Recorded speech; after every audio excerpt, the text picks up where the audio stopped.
Okay, hai semua, salam sejahtera.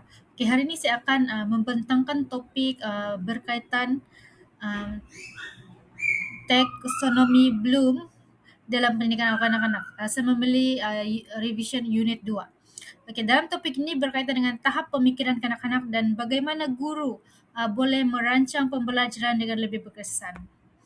Okey, untuk objektif pembelajaran, pada akhir pembelajaran, pelajar dapat memahami domain konektif dalam taksonomi Bloom dan menggunakan taksonomi Bloom untuk membina objektif pembelajaran, um, menggunakan kaedah pengajaran yang sebenar. Okey, dalam objektif pembelajaran ini adalah untuk membantu kita memahami bagaimana taksonomi Bloom digunakan dalam pendidikan.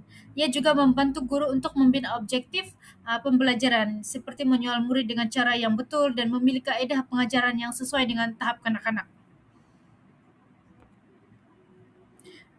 Domains Connective Bloom. Okey. Tes- tak- Taksonomi Bloom mempunyai 6 aras pemikiran. Okey, aras pertama iaitu mengingati, iaitu kanak-kanak mengingati fakta seperti warna ataupun nombor. Seterusnya memahami, di mana kanak-kanak boleh menjelaskan semula apa yang mereka belajar.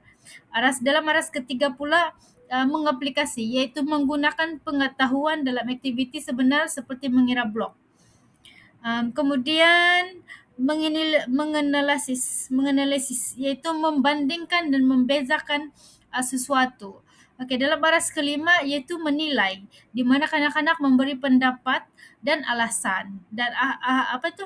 Aras akhir sekali iaitu mencipta, iaitu menghasilkan sesuatu yang baru, seperti lukisan dan ataupun binaan.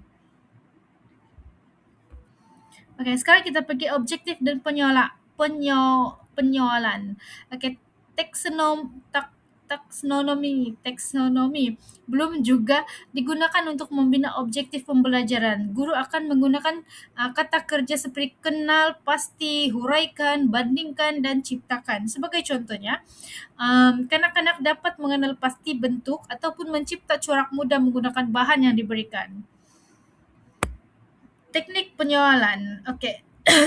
Dalam pengajaran guru perlu menggunakan teknik penyoalan mengikut aras Bloom. Soalan LOTS adalah soalan mudah seperti apa ni?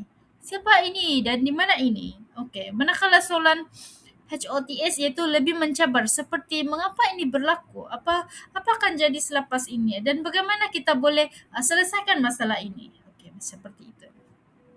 Untuk kaedah pengajaran dalam pendidikan awal kanak perlu menarik dan sesuai dengan tahap mereka juga. Okey, antara kaedah yang kita boleh gunakan ialah pembelajaran berasaskan bermain, aktiviti hands-on seperti blok atau shorting, ataupun bercerita secara interaktif dan juga aktiviti kreatif seperti melukis dan membina.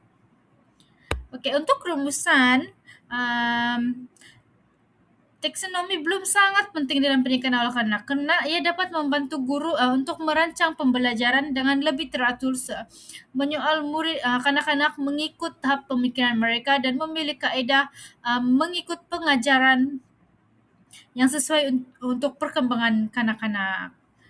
Terima kasih.